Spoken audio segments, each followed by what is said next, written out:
ਹਾਂਜੀ ਸਤਿ ਸ਼੍ਰੀ ਅਕਾਲ ਜੀ ਸਾਰਿਆਂ ਨੂੰ। ਅੱਜ ਆਪਾਂ ਇਸ ਵੀਡੀਓ ਵਿੱਚ ਗੱਲ ਕਰਨ ਜਾ ਰਹੇ ਹਾਂ TR to PR ਦੇ ਰਿਗਾਰਡਿੰਗ ਕਿ ਅਸੀਂ ਆਪਣੇ ਘੰਟੇ 1560 ਘੰਟੇ ਕਿਵੇਂ ਕਾਊਂਟ ਕਰਨੇ ਆ, ਚਾਹੇ ਉਹ ਹੈਲਥ ਕੇਅਰ ਦੇ ਰਿਲੇਟਡ ਆ ਜਾਂ ਨੌਨ ਹੈਲਥ ਕੇਅਰ ਦੇ ਰਿਲੇਟਡ ਆ। ਇਸ ਤੋਂ ਇਲਾਵਾ ਛੋਟਾ ਜਿਹਾ ਨੋਟ ਹੈ ਕਿ ਤੁਹਾਡੀ ਇਨਫੋਰਮੇਸ਼ਨ ਵੈਰੀ ਕਰ ਸਕਦੀ ਹੈ ਪ੍ਰੋਫਾਈਲ ਟੂ ਪ੍ਰੋਫਾਈਲ। ਸੋ ਇਸ ਵੀਡੀਓ ਨੂੰ ਬਹੁਤ ਹੀ ਧਿਆਨ ਨਾਲ ਦੇਖਿਓ ਤੇ ਸੁਣਿਓ ਤੇ ਆਪਣੀ ਇਨਫੋਰਮੇਸ਼ਨ ਆਪਣੀ ਪ੍ਰੋਫਾਈਲ ਦੇ ਹਿਸਾਬ ਨਾਲ ਹੀ ਫਿਲ ਕਰਿਓ ਆਪਣੇ ਫਾਰਮਸ ਵਿੱਚ।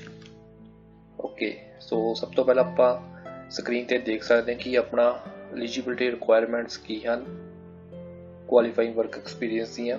ਓਕੇ, ਸੋ ਸਭ ਤੋਂ ਪਹਿਲੀ ਕੰਡੀਸ਼ਨ ਇਹੀ ਆ ਕਿ the work experience must be equivalent to at least 1 year of full-time work experience and must have been acquired in the 3 years preceding the date when the application for permanent residence is received।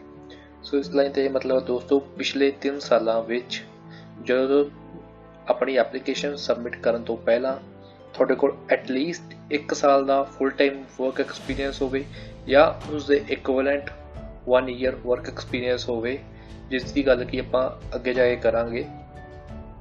ਦੂਜੀ condition ਇਹਦੀ ਇਹ ਆ ਕਿ ਜਿਹੜਾ ਤੁਹਾਡਾ ਤੁਸੀਂ ਆਪਣਾ work ਕਰਨ ਲਈ ਕੈਨੇਡਾ ਵਿੱਚ ਆਥੋਰਾਈਜ਼ ਹੋ।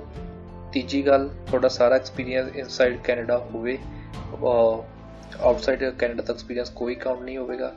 ਤੀਜੀ ਗੱਲ ਫੋਰਥ ਪੁਆਇੰਟ, ਤੁਹਾਡਾ ਐਕਸਪੀਰੀਅੰਸ ਸਿਰਫ ਉਹੀ ਕਾਊਂਟ ਹੋਣਾ ਵਾ ਜਿਹੜੇ ਆਕਿਊਪੇਸ਼ਨਸ ਆ ਲਿਸਟਡ ਇਨ ਨੈਕਸ A ਔਰ ਨੈਕਸ B।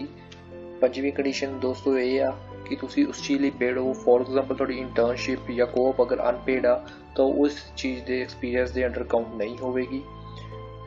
ਛੇਵੀਂ ਗੱਲ ਦੋਸਤੋ, ਤੁਹਾਡੀ ਕੋਈ ਵੀ ਸੈਲਫ ਇੰਪਲੋਇਮੈਂਟ ਇਸ ਕੈਟਾਗਰੀ ਦੇ ਅੰਡਰ ਨਹੀਂ ਕਾਊਂਟ ਕੀਤੀ ਗਈ। For example skip the dishes ਔਰ ਊਬਰ ਤੇ ਜਿਹੜੀ ਡਿਲੀਵਰੀ ਕਰਦੇ ਆ ਉਹ ਇਸ ਚੀਜ਼ ਵਿੱਚ ਕਾਊਂਟ ਨਹੀਂ ਹੋਣਗੇ।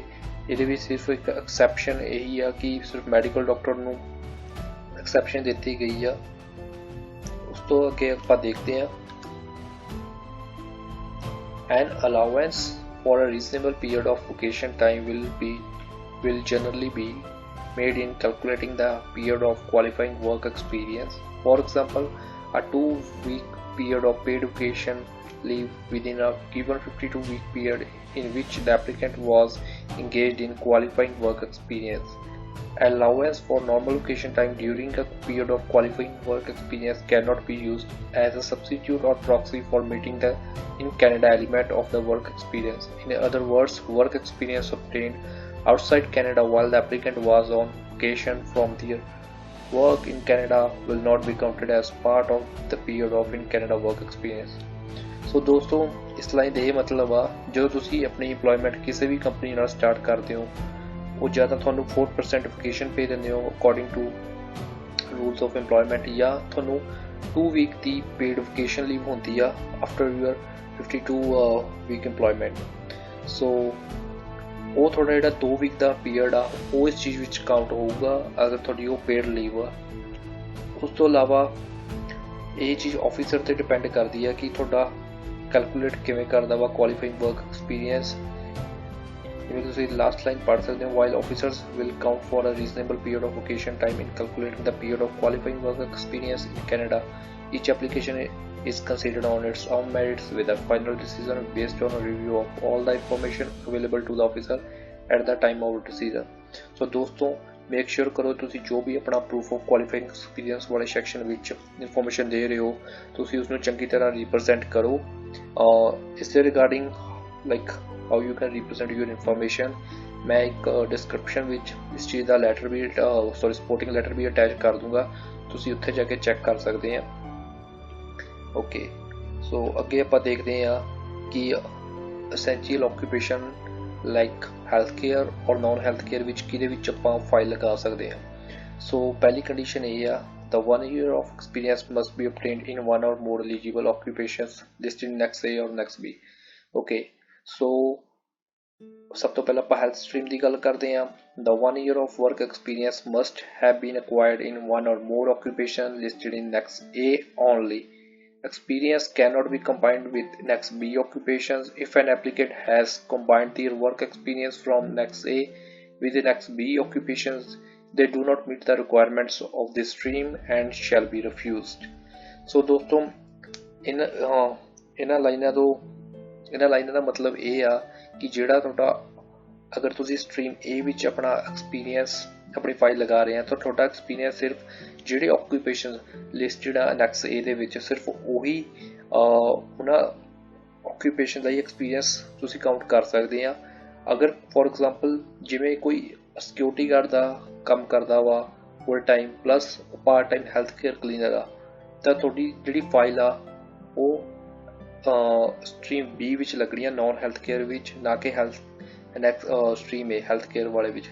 ਜਿਵੇਂ ਕਿ ਤੁਸੀਂ ਲਾਸਟ ਲਾਈਨ ਪੜ੍ਹ ਸਕਦੇ ਆ, ਅਗਰ ਤੁਸੀਂ ਉਸਦੀ ਰਿਕੁਆਇਰਮੈਂਟ ਮੀਟ ਨਹੀਂ ਕਰਦੇ ਤਾਂ ਤੁਹਾਡੀ ਫਾਈਲ ਰਿਫਿਊਜ਼ ਹੋ ਸਕਦੀ ਆ। ਸੋ ਅਗਰ ਆਪਾਂ ਦੂਜੀ ਸਟਰੀਮ ਦੀ ਗੱਲ ਕਰਦੇ ਆ stream B the, the 1 year of experience must have been acquired in one or more occupation listed in Annex B or a combination of occupation in Annexes A or B. If an applicant only has work experience in occupation listed in Annex A, they do not meet the requirement of this stream and shall be refused. So ਦੋਸਤੋ ਅਗਰ ਤੁਹਾਡੇ ਕੋਲ ਅਗਰ Annex B ਦੇ ਵਿੱਚ ਜਿਹੜੀ listed ਆ ਦੋ ਜੌਬਸ, ਅਗਰ ਫੋਰ ਐਗਜ਼ਾਮਪਲ ਤੁਸੀਂ ਇੱਕ ਜਗ੍ਹਾ ਕੈਸ਼ੀਅਰ ਹੋ ਜਾਂ ਤੁਸੀਂ ਮਟੀਰੀਅਲ ਹੈਂਡਲਰ ਹੋ ਜਾਂ ਤੁਸੀਂ ਸਿਕਿਉਰਿਟੀ ਗਾਰਡ ਹੋ, ਅਗਰ ਉਹਨਾਂ ਤੁਸੀਂ ਤਿੰਨਾਂ ਜਾਂ ਦੋਵਾਂ ਜੌਬਸ ਦਾ ਐਕਸਪੀਰੀਅੰਸ ਵੀ ਕੰਬਾਈਨ ਕਰਕੇ ਆਪਣੀ ਫਾਈਲ ਦੇ ਅੰਡਰ ਲਗਾਉਣਾ ਚਾਹੁੰਦੇ ਹੋ ਤਾਂ ਤੁਹਾਡਾ ਉਹ ਐਕਸਪੀਰੀਅੰਸ ਦੋਨਾਂ ਜੌਬਸ ਦਾ ਹੀ ਕਾਊਂਟ ਹੋਊਗਾ। ਓਕੇ, ਨੈਕਸਟ ਆਪਾਂ ਦੇਖਦੇ ਹਾਂ ਕਿ ਐਕਸਪੀਰੀਅੰਸ ਕਿਹੜਾ ਕਾਊਂਟ ਹੋ ਸਕਦਾ ਵਾ। ਫੋਰ ਐਗਜ਼ਾਮਪਲ ਜਦੋਂ ਆਪਾਂ ਸਟੱਡੀ ਪਰਮਿਟ ਤੇ ਹੁੰਦੇ ਆ, ਮੋਸਟ ਆਫ ਦਾ ਸਟੂਡੈਂਟਸ ਆਪਣੇ ਏਜੰਸੀਜ਼ 'ਚ ਰਜਿਸਟਰਡ ਹੁੰਦੇ ਆ ਜਾਂ ਉਹ ਦੋ ਜੌਬਸ ਕਰਦੇ ਆ। ਓਕੇ, ਸੋ ਆਪਾਂ ਦੇਖ ਸਕਦੇ ਹਾਂ ਕਿ ਆਪਣਾ ਐਕਸਪੀਰੀਅੰਸ ਜਿਹੜੇ ਆ ਦੋਨੇ ਲਿਸਟਡ ਆ ਆਕੂਪੇਸ਼ਨਸ ਨੈਕਸ A ਔਰ ਨੈਕਸ B ਵਿੱਚ, ਉਹਨਾਂ ਦਾ ਆਪਾਂ ਐਕਸਪੀਰੀਅੰਸ ਕਾਊਂਟ ਕਰ ਸਕਦੇ ਹਾਂ। ਓਵਰ ਟਾਈਮ ਤੇ ਜਿਹੜਾ ਸਟੈਟ ਹੌਲੀਡੇਜ਼ ਦਾ ਐਕਸਪੀਰੀਅੰਸ ਹੈ ਦੋਸਤੋ ਉਹ ਵੀ ਕਾਊਂਟ ਹੋਊਗਾ। ਓਕੇ, ਨੈਕਸਟ ਆਪਾਂ ਇਸ ਸਿਨੈਰੀਓ ਵਿੱਚ ਦੇਖਦੇ ਹਾਂ ਜਦੋਂ ਇੱਕ ਸਟੂਡੈਂਟ ਪਾਰਟ ਟਾਈਮ ਹੁੰਦਾ ਵਾ, ਉਹ ਆਪਣੀ ਇੰਪਲੋਇਮੈਂਟ ਸਟਾਰਟ ਕਰਦਾ ਵਾ 12 ਮਈ ਨੂੰ ਤੇ 25 ਦਸੰਬਰ ਨੂੰ ਸੇਮ ਈਅਰ ਆਪਣੀ ਇੰਪਲੋਇਮੈਂਟ ਐਂਡ ਹੋ ਜਾਂਦੀ ਉਹਦੀ ਸੇਮ ਮਟੀਰੀਅਲ ਹੈਂਡਲਰ ਜੌਬ ਦੀ ਤੇ ਕਲੀਨਰ ਦੀ ਜੌਬ ਦੀ। ਦੈਨ ਉਹ ਨੈਕਸਟ ਈਅਰ ਆਪਣੀ ਨਵੀਂ ਜੌਬ ਸਟਾਰਟ ਕਰਦਾ ਵਾ ਇਨ ਸਿਕਿਉਰਿਟੀ ਕੰਪਨੀ ਤੇ ਉੱਥੇ ਆਪਣੇ 20 ਘੰਟੇ ਲਗਾਉਂਦਾ ਵਾ ਤੇ ਅਪ੍ਰੈਲ ਵਿੱਚ ਸੇਮ ਈਅਰ ਉਹਦੀਆਂ ਸਟੱਡੀਜ਼ ਖਤਮ ਹੋ ਜਾਂਦੀਆਂ। ਦੈਨ ਉਹ ਆਪਣੀ ਫੁੱਲ ਟਾਈਮ ਜੌਬ ਸਟਾਰਟ ਕਰ ਦਿੰਦਾ ਹੈ ਇਨ ਸੇਮ ਸਿਕਿਉਰਿਟੀ ਕੰਪਨੀ, ਪਲੱਸ ਉਹਨੂੰ ਉਸ ਕੰਪਨੀ ਵਿੱਚ ਓਵਰਟਾਈਮ ਵੀ ਮਿਲਦਾ ਵਾ, ਤਾਂ ਕਰਕੇ ਇਸ ਟੇਬਲ ਵਿੱਚ 56 ਆਵਰਸ ਲਿਖੇ ਹੋਏ ਆ। ਉਸ ਤੋਂ ਨੈਕਸਟ ਰੋ ਵਿੱਚ ਜਿਵੇਂ ਤੁਸੀਂ ਦੇਖ ਸਕਦੇ ਹੋ ਵੀਕਸ ਆਈ ਵਰਕਡ ਅਪਰੋਕਸੀਮੇਟਲੀ, ਜਸਟ ਇੱਕ ਅਪਰੋਕਸੀਮੇਟ ਕੈਲਕੂਲੇਸ਼ਨਸ ਆ। Just for example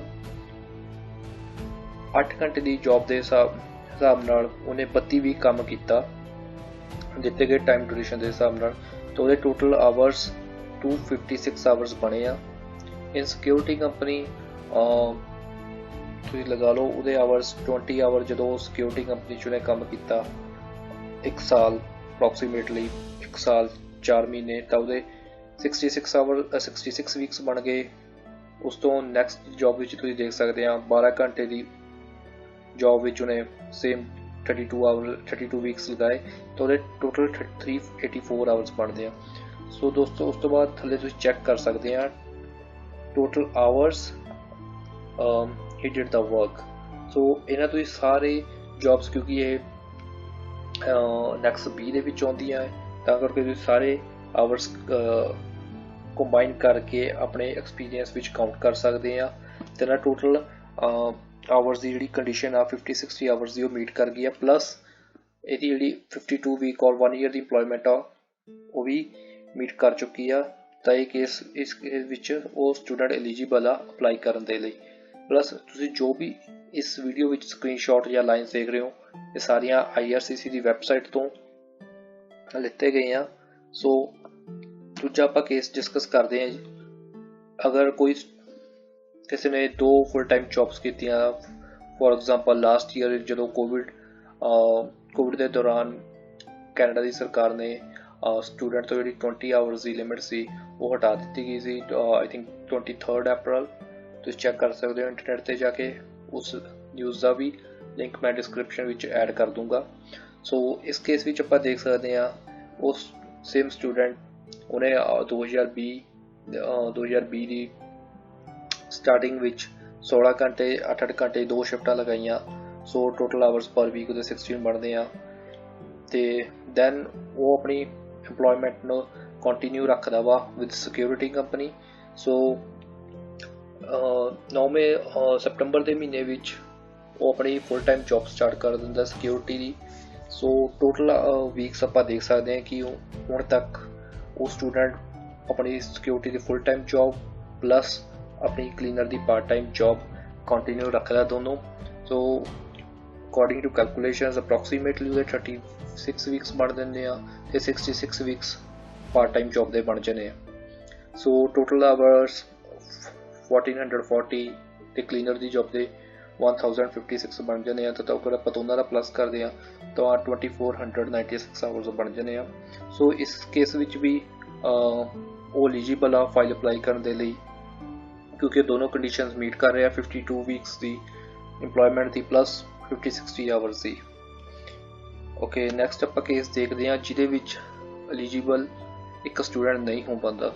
for example ਉਹ ਆਪਣੀ ਜੌਬ ਇਸ ਈਅਰ ਸਟਾਰਟ ਕਰਦਾ ਵਾ ਕਲੀਨਰ ਦੀ 16 hours as a part time, but last year ਤੋਂ ਉਹ ਆਪਣੀ ਜੌਬ ਕੰਟੀਨਿਊ ਰੱਖਦਾ ਫੁੱਲ ਟਾਈਮ, ਜਿਹੜੀ ਕਿ ਸਤੰਬਰ ਦੇ ਮਹੀਨੇ ਤੋਂ ਸਟਾਰਟ ਹੁੰਦੀ ਆ। ਸੋ ਇਸ ਕੇਸ ਵਿੱਚ ਉਹਦੇ 36 ਵੀਕਸ ਦੀ ਇੰਪਲੋਇਮੈਂਟ ਹੁੰਦੀ ਹੈ ਤੇ ਕਲੀਨਰ ਦੀ 24 ਵੀਕ ਦੀ ਇੰਪਲੋਇਮੈਂਟ ਹੁੰਦੀ ਆ ਅਕੋਰਡਿੰਗ ਟੂ ਕੈਲਕੂਲੇਸ਼ਨਸ। ਸੋ ਉਹਨਾਂ ਦੇ ਆਵਰਸ ਉਹ ਵੀ ਰਹਿੰਦੇ ਆ 1440 ਐਂਡ ਕਲੀਨਰ ਦੀ 384। ਸੋ ਇਸ ਕੇਸ ਵਿੱਚ ਤੁਸੀਂ ਦੇਖ ਸਕਦੇ ਹੋ ਕਿ ਉਸਨੇ 50/60 ਆਵਰਸ ਦੀ ਜਿਹੜੀ ਕੰਡੀਸ਼ਨ ਆ ਉਹ ਪੂਰੀ ਕਰ ਚੁੱਕਿਆ, ਬਟ ਉਹਦੀ ਜਿਹੜੀ ਇੰਪਲੋਇਮੈਂਟ ਆ ਅਸੈਂਸ਼ੀਅਲ ਆਕੂਪੇਸ਼ਨ ਵਿੱਚ ਉਹ ਚੀਜ਼ ਦਾ ਕ੍ਰਾਈਟੇਰੀਆ ਮੀਟ ਨਹੀਂ ਕਰ ਪਾ ਰਿਹਾ। ਸੋ ਇਸ ਕੇਸ ਵਿੱਚ ਉਹ ਆਪਣੀ ਫਾਈਲ TR to PR ਦੇ ਅੰਡਰ ਨਹੀਂ ਲਗਾ ਸਕਦਾ ਐਕਸਪੀਰੀਅੰਸ ਕੈਟਾਗਰੀ ਦੇ ਅੰਡਰ। ਜਿਵੇਂ ਕਿ ਤੁਸੀਂ ਲੈਫਟ ਸਾਈਡ ਤੇ ਸਕਰੀਨ ਪਰ ਦੇਖ ਸਕਦੇ ਆ, ਮੈਂ ਲਾਈਨਸ ਹਾਈਲਾਈਟ ਕੀਤੀਆਂ specially. work in excess of 30 hours per week over a shorter period cannot compensate for any overall period of experience। ਸੋ ਇਸ ਦਾ ਮੀਨਿੰਗ ਦੋਸਤੋ ਇਹੀ ਆ, ਅਗਰ ਤੁਸੀਂ 1 ਸਾਲ ਤੋਂ ਘੱਟ ਸਮੇਂ ਵਿੱਚ 1560 ਘੰਟੇ ਦਾ ਐਕਸਪੀਰੀਅੰਸ ਪੂਰਾ ਕਰ ਜਾਂਦੇ ਹੋ ਬਟ ਤੁਹਾਡੇ ਕੋਲ ਇੰਪਲੋਇਮੈਂਟ 1 ਸਾਲ ਦੀ ਨਹੀਂ ਹੁੰਦੀ, ਤਾਂ ਇਸ ਕੇਸ ਵਿੱਚ ਤੁਸੀਂ ਆਪਣੀ ਫਾਈਲ ਅਪਲਾਈ ਨਹੀਂ ਕਰ ਸਕਦੇ। ਹੋਰ ਕੁਆਰੀਜ਼ ਲਈ ਦੋਸਤੋ ਤੁਸੀਂ ਮੈਨੂੰ ਕਮੈਂਟ ਸੈਕਸ਼ਨ ਵਿੱਚ ਦੱਸੋ, ਮੈਂ ਤੁਹਾਡੇ ਡਾਊਟਸ ਕਲੀਅਰ ਕਰੂੰਗਾ ਜਿੰਨੀ ਕਿ ਮੇਰੇ ਕੋਲ ਨੌਲੇਜ ਹੋਈ। ਮੈਂ ਆਪਣਾ ਇੰਸਟਾਗ੍ਰਾਮ ਦਾ ਲਿੰਕ ਡਿਸਕ੍ਰਿਪਸ਼ਨ 'ਚ ਅਟੈਚ ਕਰ ਦੂੰਗਾ, ਤੁਸੀਂ ਉੱਥੇ ਜਾ ਕੇ ਵੀ ਮੈਨੂੰ ਪੁੱਛ ਸਕਦੇ ਆ। ਪਲੱਸ ਸਾਡੇ ਕੋਲ ਇੱਕ ਟੈਲੀਗ੍ਰਾਮ ਦਾ ਗਰੁੱਪ ਆ, ਮੈਂ ਉਸ ਦਾ ਵੀ ਲਿੰਕ ਅਟੈਚ ਕਰ ਦੂੰਗਾ, ਜਿਹਦੇ ਵਿੱਚ ਡੇਲੀ ਲਾਈਕ ਤੁਸੀਂ ਅਪਡੇਟ ਲੈ ਸਕਦੇ ਹੋ regarding AOR tracking sheet. So thank you ਸਾਰਿਆਂ ਦਾ, thanks for watching video. Like share ਤੇ ਸਬਸਕ੍ਰਾਈਬ ਕਰਨਾ ਨਾ ਭੁੱਲਿਓ।